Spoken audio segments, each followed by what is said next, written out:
친구가 들려주는 성경 12번째 시간, 에덴 동산에서 출발한 두 생명 체계라는 내용으로 좀 이야기를 나눠보려고 그래요. 우선 우리 성경에는 큰 두 생명 계보가 흘러요.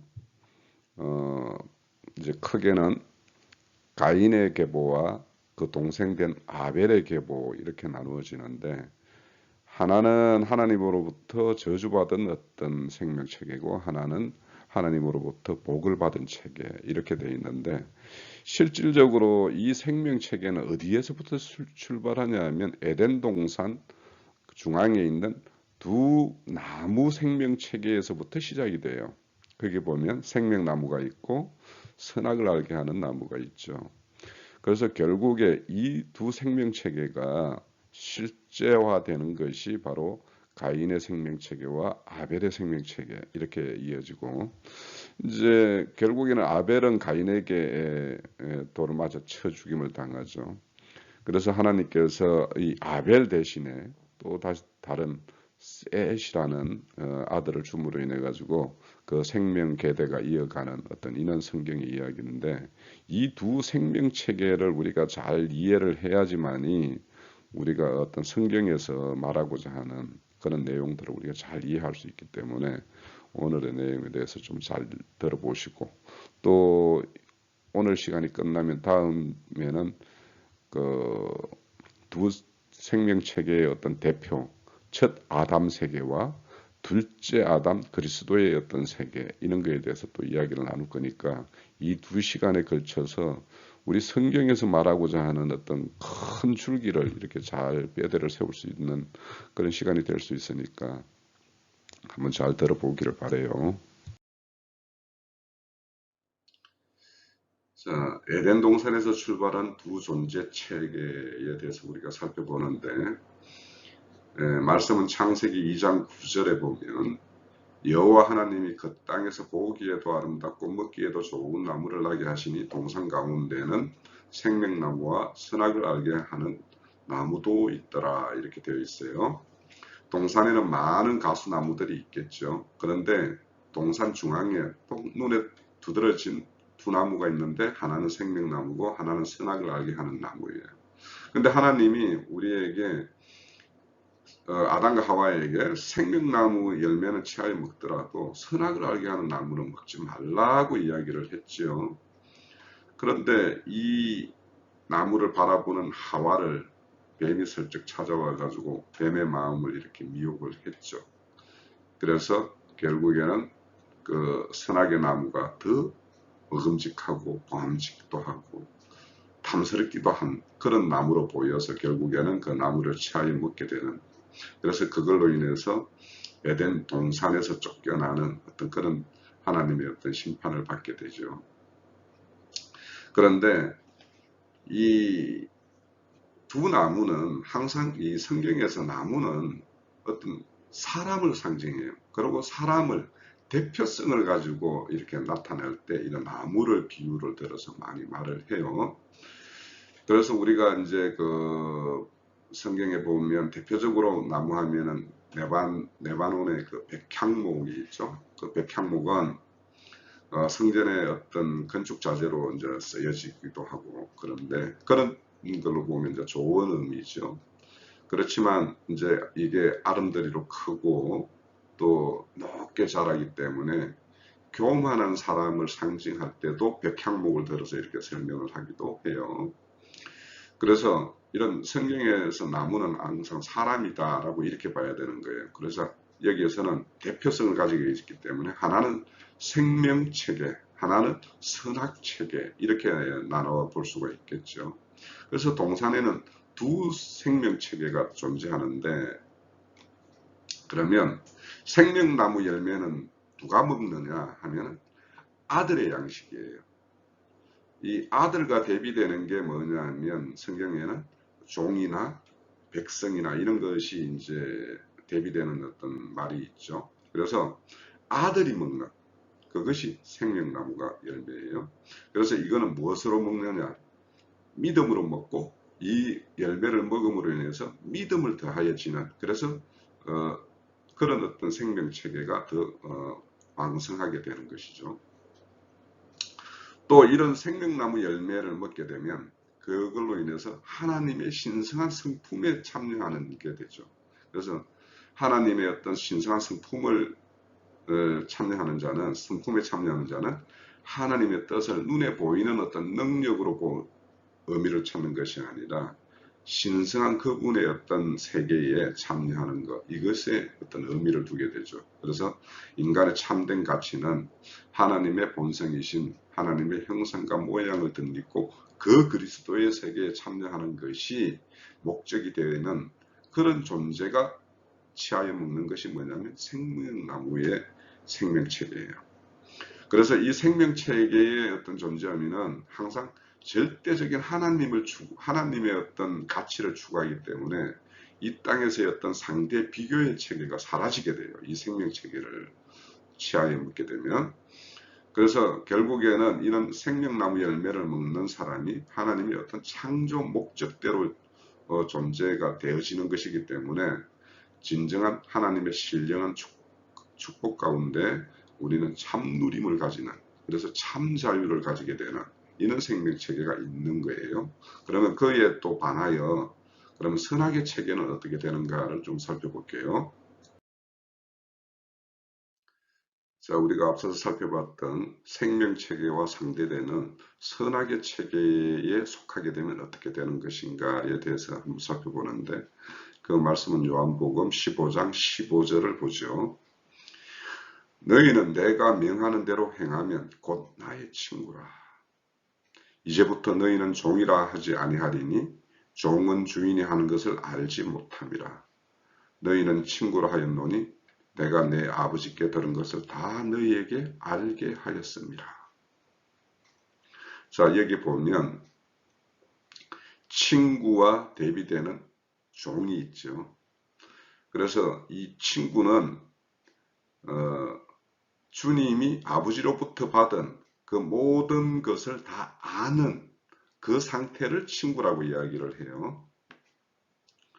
그래서 이 친구와 또 주인의 어떤 명령을 수종은 하지만 그 수종되는 어떤 그 명령이 무엇을 이함인지, 왜 이렇게 해야 되는 건지 이런 것을 전혀 알지 못하고 그냥 주인의 명령대로 수종만 들어야 되는 이 종의 신분이 있다라는 거예요.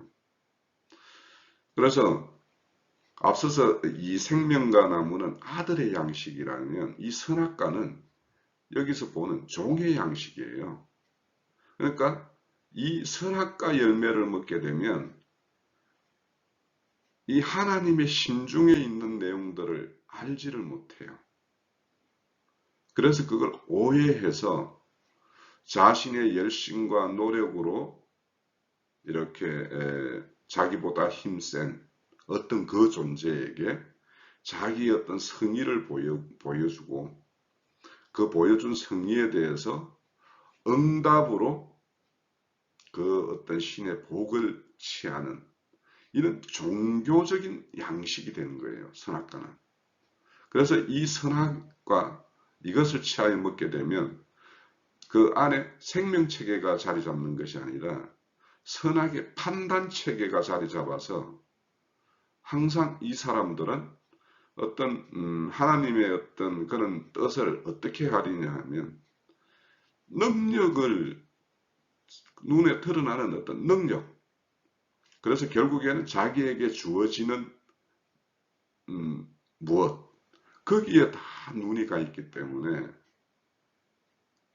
그래서 그 능력이라는 것, 자기가 생각할 때보다 자기보다 뭔가 뛰어난 뭔가가 가지고 있는 그것이라고 생각되는 것들을 다 숭배하는 거예요.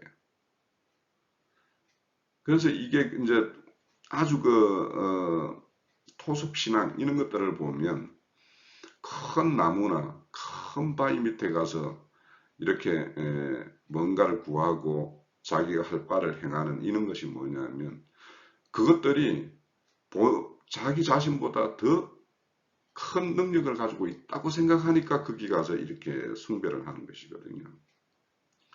그래서 이런 어떤 인간이 추구하는 것이 뭐냐면 어떤 능력이기 때문에 이런 인간들이 능력에 능력을 더해서 구축해 놓은 것이 뭐냐면 이 인류 문명이에요. 인간들이 쌓은 문명.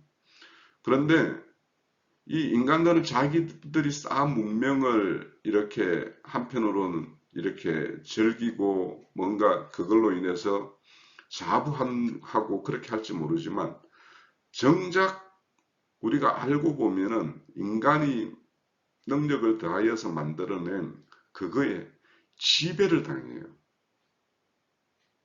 자, 오늘날 우리 젊은 친구들이 이렇게 PC 이런 걸로 해서 게임을 많이 하죠. 이 게임을 하게 되면 그 친구들이 그 게임을 가지고 즐기고 그걸로 누리고 이렇게 하는 것 같지만 실질적으로는 그 게임의 노예가 되어버리거든요. 그래서 인간은 자신이 쌓은 어떤 그 구축된 그 문명에 지배를 당하고 있어요. 그래서 결국에는 선악을 알게 하는 이 나무 열매를 취하여 먹게 되면 그것이 무엇인지 알지도 못하면서 그거에 따라서 그거에 어떤 지배를 당하는 어떤 모양새이기 때문에 결국에는 훌륭한 종이 되는 것을 추구하는 거예요. 그 끝은 훌륭한 종이 되는 거예요. 그래서 우리는 이 종에 되는 어떤 이런 신앙을 할 것이냐. 여기에 보면 그 주인의 친구가 되고 또 주인의 아들이 되는 이런 신앙을 추구할 것이냐, 이것이 여기서 결정되는 거예요. 그래서 우리가 선악과가 생명과다 이거를 단순히 뭐 그냥 선악과 생명과 뭐 이런 어떤 것이 아니라 그것을 취하여 먹는 것에 따라서 결국은 그 동산에 그 나무를 낸 그분의 아들이 되느냐 아니면 그분의 종이 되느냐 결국에는 그렇게 기결이 되기 때문에 우리는 당연히 아들이 되고 그 동산에 상설하신 하나님의 친구가 되는 이런 신앙을 추구해야죠. 자, 이런 선악체계에 머물러 있는 사람들의 어떤 실상과 그들에 대한 하나님의 처분에 대한 어떤 말씀이 로마서 1장 28절에 있어요. 그들이 마음에 하나님 두기를 싫어하며 하나님께서 그들을 그 상실한 마음대로 버려두사 합당하지 못한 일을 하게 하셨으니 이런 말씀 있죠. 자, 여기 보면 하나님이 금하신 그 금년가를 먹음으로 인해서 에덴 동산을 쫓겨났어요. 그 쫓겨난 상태를 영적으로 죽은 상태고 그러니까 그 결국에는 그 상실한 마음의 상태라는 거예요. 그 상실한 마음의 상태라는 것은 원래 그 심중에 하나님이 있어야 될 자리에 하나님이 있지 않고 다른 것들이 그 자리를 차지하고 있을 때 그 상태를 그 상실한 마음이에요. 그래서 그 상실한 마음 상태는 하나님을 찾아와도 하나님을 영접치 않고 그들의 마음에 두기를 싫어하는 거예요. 이 당시 로마서 1장 28절의 말씀에 그 말은 유대인들의 상황을 그렇게 설명하는 거예요. 그러니까 유대인들 그 심중에는 하나님이 자리해야 될 자리에 유대 종교가 자리 잡고 있는 거예요. 그 자리에 율법이 자리 잡고 있는 거예요. 또 그런 유대인과 달리 다른 어떤 세상 사람들은 그 자리에 또 나름의 어떤 종교와 그들만의 법 그리고 그들만의 정신을 추구하는 철학 사상이 이렇게 자리 잡고 있게 돼요. 자, 이렇게 하나님이 있어야 될 자리에 다른 것들이 자리 잡게 되면 하나님의 뜻을 오해하게 돼요. 그래서 다 자신들의 인간의 법을 지킴으로써 인간의 선행을 행함으로써 하나님의 어떤 그런 의에 이르려고 하는 어떤 이런 시도들이 나타난단 말이죠. 또 특히 하나님이 있어야 될 자리에 종교와 철학이 이렇게 자리 잡게 되면 이 육체의 유한함, 누구나 다 죽는 이 자체를 불완전한 상태로 보고 있는 거예요. 그리고 그거는 이 육체가 이 물질을 이루고 있기 때문에 그래서 사람의 어떤 육체의 불안성과 물질의 어떤 악함을 전제로 해서 종교와 철학 사상은 이렇게 꾸려져 있어요. 그 사상이. 그래서 그들은 어떤 불안한 육체를 다스리기 위해서 고행을 하게 되고 또 이 물질계의 어떤 악함을 벗어나기 위해서는 정신 사상을 추구하게 돼요. 그래서 그들이 최종적으로는 깨달음과 육신의 이 죽음을 통해서 자신들이 꿈꾸는 어떤 그 세계로 넘어갈 수 있다라고 생각하는 것이죠. 대표적으로 이제 불교에서는 뭐라고 그러죠? 열반의 세계에 넘어간다. 뭐 이렇게 이야기를 하고 그러죠. 그런데 우리 성경 들고 신앙하는 사람들 중에서 이렇게 우리의 신앙을 깨달음과 또 죽음 너머에 참여하는 어떤 세계로 이렇게 이해하고 있는 사람이 많아요. 이렇게 신앙을 하게 되면 이거는 성경 들고 불교식 신앙을 하는 거예요. 우리의 신앙은 현재적인 것이 가장 중요해요. 현재적으로 내 어떤 심중에 하나님의 어떤 세계가 이루어지지 않으면 그거는 다 허상인 거예요. 그래서 우리는 이 육신의 장막을 입고 있는 동안에 내 심중에 이루어지는 세계, 그 세계가 이 역사 가운데 표현되고 나타나는 이 실제적인 상황, 이런 것이 훨씬 중요한 거예요. 그래서 우리가 육신을 입고 있는 육신을 입고 있는 중에 우리 안에 그려져 있는, 이루어지고 있는 그 세계가 죽음 너머에서도 그대로 연결되고, 그래서 또 음부나군에 있다가 또다시 어떤 그 부활로 오는 세계에 이렇게 참여할 수 있게끔 이렇게 되는 것이기 때문에 우리의 어떤 성경 들고 하는 신앙이 무슨 깨달음과 또 죽음 너머의 어떤 꿈꾸는 어떤 세계로 넘어가는 단순한 이런 식의 어떤 걸로 국한하여서 알게 되면 크게 오해하는 거예요. 그런 성질이 없냐 하면 있어요. 우리가 성경에 대해서 아는 것이 결국엔 깨달음이라고 할 수 있고 우리 육신의 장막을 벗는 것은 당연해요. 그게 우리는 몸의 구속이라고 이렇게 성경을 기록하고 있어요. 그렇지만 현재적으로 우리가 이루어지는 이 육신을 입고 있는 이 중에 우리 안에 또 우리가 참여하는 교회 안에 실제적으로 역사적으로 이루어지고 그것이 나타나는 것이 훨씬 중요한 거예요. 그러니까 실제가 없는 신앙이 아니에요. 우리는 실제적으로 이루어진 만큼 그게 드러나는 신앙이어야 돼요. 그래서 우리가 보면 참 이런 그 비유로 들기는 좀 이렇게 뭐합니다. 왜냐하면 그런 어떤 직접적으로 그런 거에 의해서 어려움을 겪고 있는 우리 이웃들이 있을 수 있지만 그렇지만 이거는 말씀을 설명하기 위해서 이제 예를 드는 거니까 오해 없이 들으시기를 바라요. 우리 사람들 중에 보면 전신은 멀쩡한데 몸이 움직임이 전혀 못하는 우리 거동이 불편하거나 이런 소아마비 이런 어떤 사람들 우리가 눈으로 목도를 하죠. 이런 어떤 불완전한 어떤 신앙의 결과물이 어떠한가를 우리에게 보여주는 것이 있고요. 또 몸은 막 이렇게 움직이는데 그 사람의 어떤 생각이 어떤 일정한 나이에 딱 정체되어 있는 이런 사람들이 있죠. 이제 지체되어 있다, 뭐 지체장애 이렇게 이야기를 하는데 그런 것도 우리에게 표상적으로 보여주는 거예요.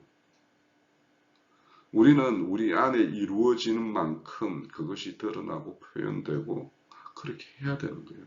그게 실제예요. 그래서 철학이나 이런 정신사상은 실제가 없어요. 그렇지만 우리가 이렇게 신앙하는 것은 하나님의 이름이 우리와 함께 하면서 어떤 생명체계가 형성되면 그 생명체계가 이루어진 만큼 생명은 그 생명 종류대로 드러나는 것이 합당한 거죠. 너무도 맞는 거예요. 그래서 우리 신앙을 이렇게 오해하면 안 돼요. 그러니까 깨달음의 신앙이다.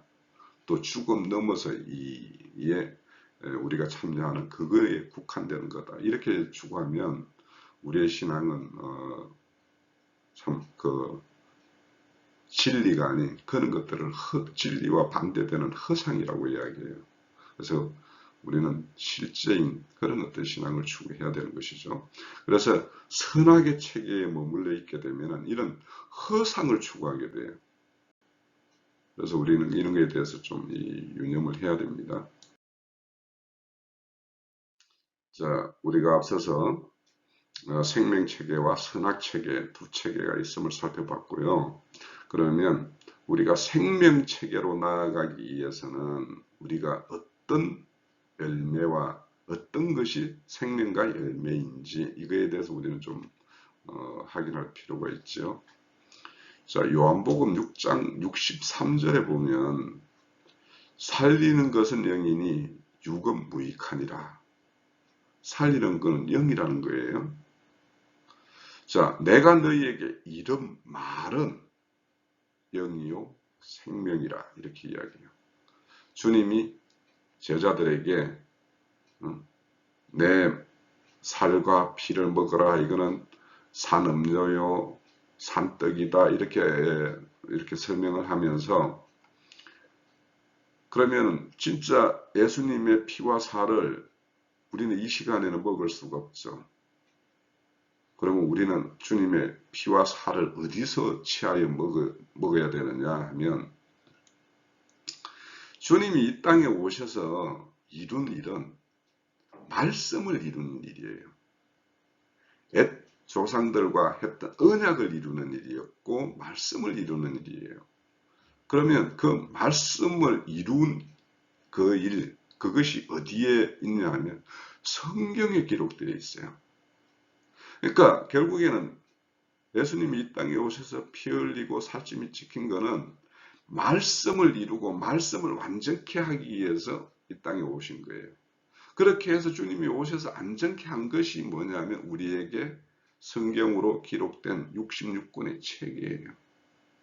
그럼 우리는 주님을 어디에서 생명과 나무의 열매를 취할 수 있냐면 성경 말씀 속에서 취해야 되는 거예요. 그러니까 주님이 이 땅에 오셔서 내가 너희에게 이런 말이 영이요 생명이라는 거예요. 그러니까 여기에 생명나무 열매가 있다라는 것이죠. 그래서 우리가 성경에 보면 이 영, 그러니까 영이라 하면 하나님이 이런 말씀이죠.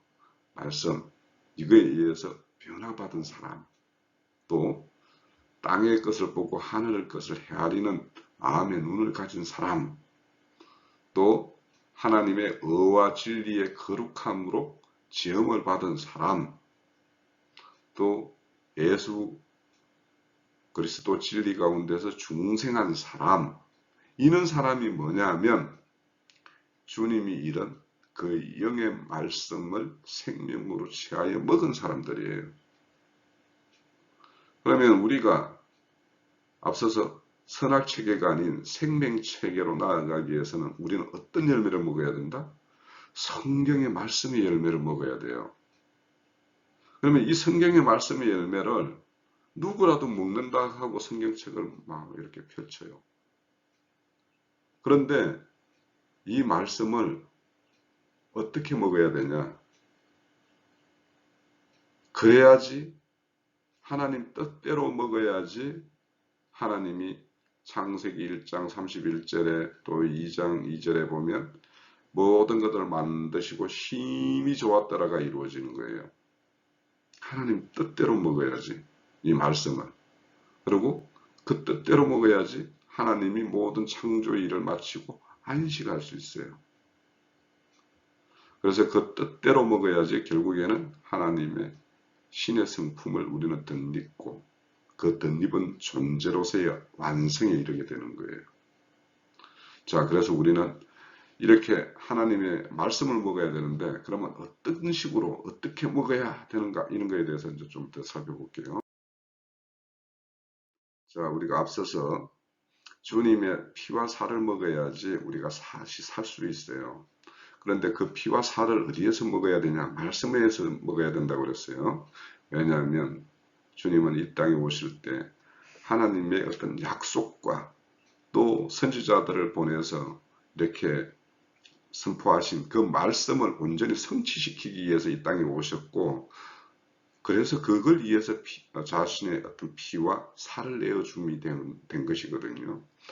그래서 우리는 이 이루어진 말씀, 하나님이 온전케 하신 이 말씀을 어떻게 먹느냐에 따라서 생명체계로 나아갈 수도 있고 선악체계로 나아갈 수도 있어요. 자, 그 말씀을 우리가 살펴볼 말씀이 고린도 후서 3장 6절에 있습니다. 거기 보면 그가 또한 우리를 새 언약의 일꾼 되기에 만족해 하셨으니, 여기서 그는 살려주는 영이에요. 성령을 말하는 거예요. 율법 조문으로 하지 아니하고 오직 영으로 함이니 율법 조문은 죽이는 것이요 영은 살리는 것이니라. 이렇게 말씀을 해요. 자, 여기서 보면 율법 조문, 이 조문이라는 거는 우리가 이렇게 법을 글자대로 이렇게 글로 이렇게 기록을 하고 있죠. 그러면 이 성경이라는 것은 안팎으로 기록되어 있다는 거예요.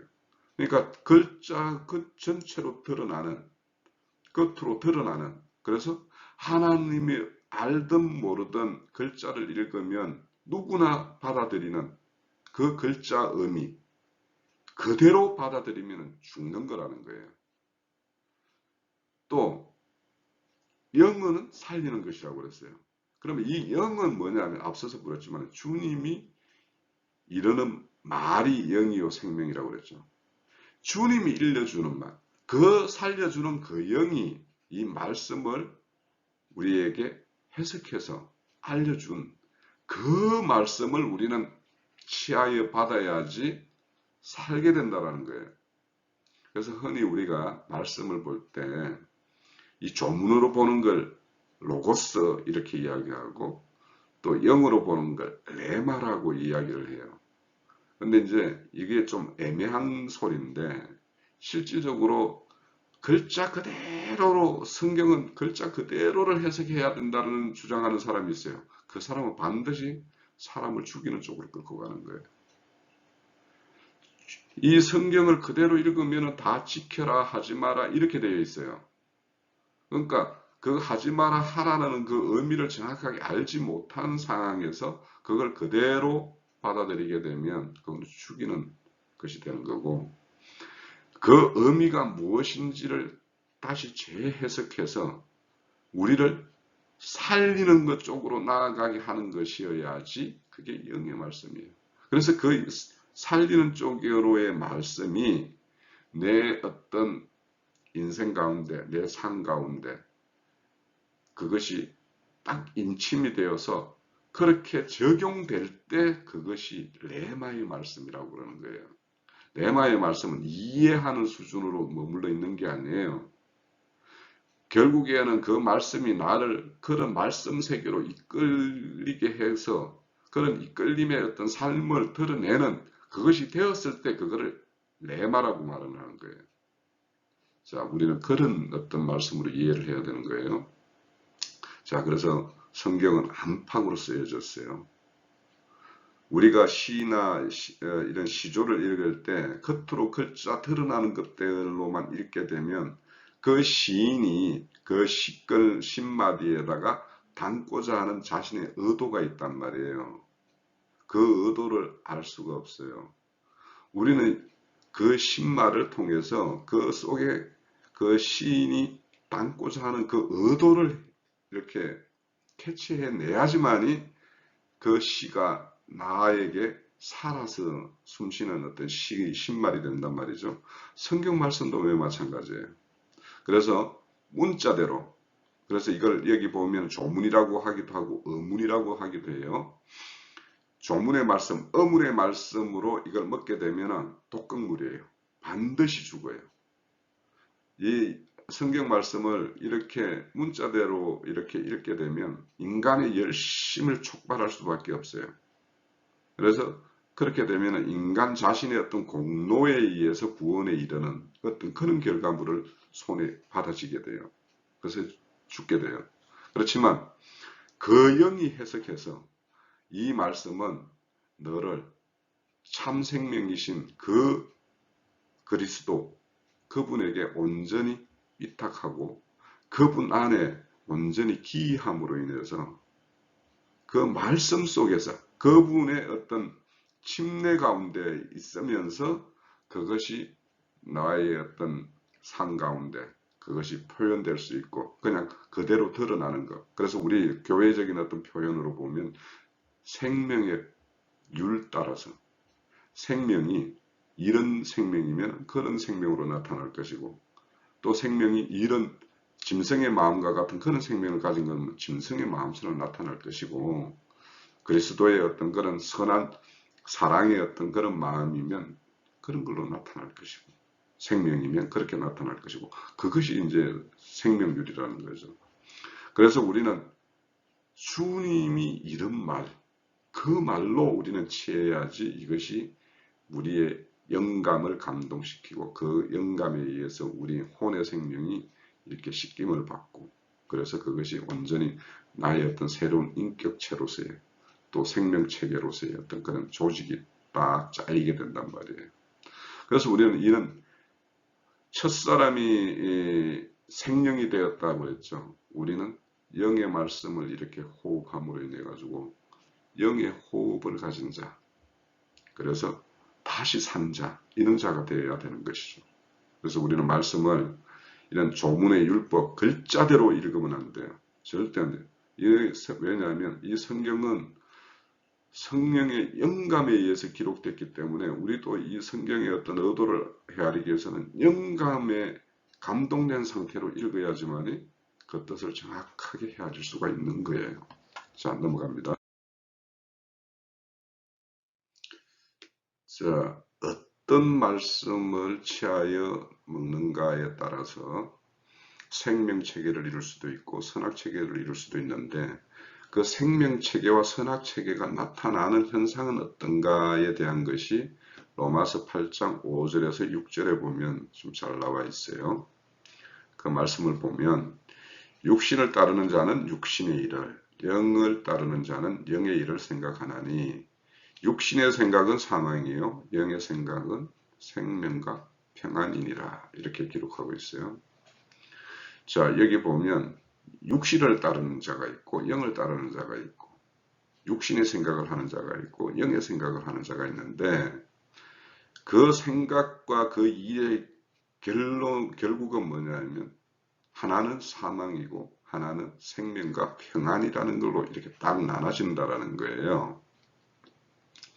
그렇다면 우리 옛사람, 우리가 그 성정을 가지고 태어난 그 사람 즉 자체는 다 선악체계에 조성되어 있어요. 그렇다면 그 선악체계로 조성되어 있는 사람이 그 선악체계를 버려야지만 생명체계로 나아갈 수가 있죠. 또 육신의 생각을 버려야지만 영의 생각으로 나아갈 수 있죠. 아담에 속한 애창조 세계가 끝나야지 그리스도 안에 새 창조가 일어나겠죠. 또 옛사람이었던 육체의 소욕, 즉 세상의 가치에서 벗어나야 성령의 통치를 받고 그 세계의 기가 되겠죠. 자, 이렇게 되려면 뭘 어떻게 해야 되느냐? 우리가 앞서서 봤던 것처럼 고린도 후서 3장 6절처럼 어물의 문자는 죽이는 것이기 때문에 살리는 영의 말씀으로 취해야 돼요. 그것이 레마의 말씀이죠. 결국에는. 자, 이 레마의 말씀은 결국에는 성령의 빛으로 조명되어서 성령이 나에게 일러주는 그 말씀으로 취해야 되는 거예요. 그러면 이런 말씀은 어디에서 어떻게 취해야 하느냐? 결국에는 우리를 인도하는 우리의 어떤 말씀으로 우리를 인도하고 이끌고 하는 그 말씀의 증거자가 어떤 말씀을 가지고 있는가가 가장 중요한 거예요. 그래서 교회는 교회를 인도하는 그 한 사람 또 아니면 거기에 속한 몇 사람 있으면 그 몇 사람이 어떤 말씀으로 교회를 이렇게 이끌고 인도하는가. 그것이 문자의 조문에 매인 말씀인가. 아니면 그 영이 살려주는 영이 임재해서 그 살려주는 그런 어떤 능력의 말씀으로 증거를 하고 있는가. 이것이 가장 중요해요. 그래서 교회를 이룬다는 것은 어떤 말씀을 가진 자가 교회를 인도하고 있는가? 이것이 가장 중요한 거예요. 그래서 우리가 어디 시장 가서 옷을 하나 살 때도 이모저모를 다 따지고 그렇게 해서 고르는데 어떻게 교회를 결정하는데 그냥 집 가까운데 이런 식의 어떤 교회를 이렇게 선택을 할 수 있냔 말이죠. 어떻게 우리가 옷 한 벌 고르는 것보다도 그 가치 기준 없이 교회를 선정을 할 수 있단 말입니까? 우리가 잘 생각해야 돼요. 여기에서 죽고 사는 게 결정돼요. 우리가 이 땅에서 신앙하는 결과가 생명으로 기결되느냐 아니면 사망으로 기결되느냐는 여기에서 판가름되는 거예요. 어떤 교회에서 누구의 말씀을 취하여 나의 어떤 생명 체계를 이루는가 그거에 따라서 결판이 나는 거예요. 깊게 생각해 보세요. 이 문제에 대해서는. 자, 오늘의 말씀을 좀 정리할게요. 정리하면서 볼 말씀은 고린도전서 15장 45절에서 48절의 말씀입니다. 기록된 바 첫사람 아담은 생명이 되었다 함과 같이 마지막 아담은 살려주는 영이 되었나니 그러나 문제는 신령한 사람이 아니요 육의 사람이요 그 다음에 신령한 사람이니라.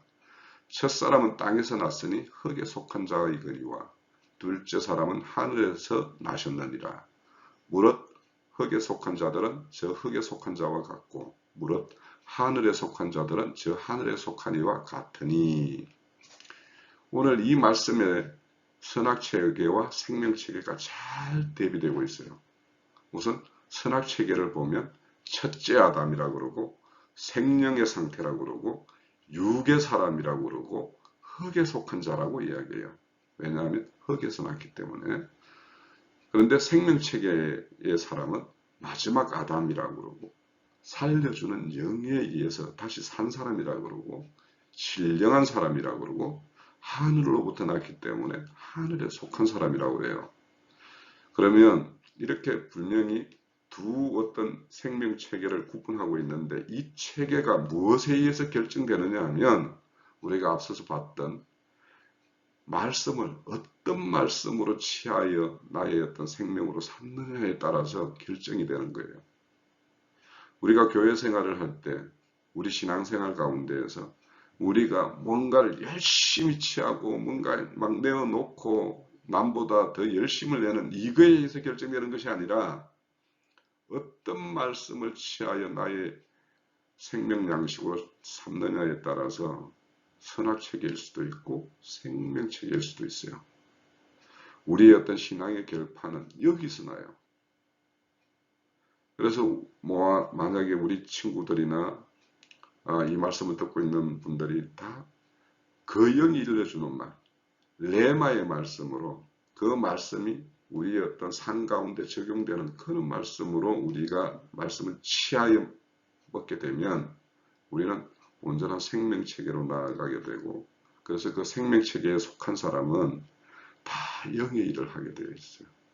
그리고 이 생명체계는 믿음을 다하는 어떤 생명체계이기 때문에 믿음이 우리를 또 더 열심을 만들어내요. 그러니까 인간적인 열심과 이 생명체계의 어떤 영의 말씀이 내 안에서 역동력을 일으켜가지고 일어나는 그 열심은 전혀 다른 거예요.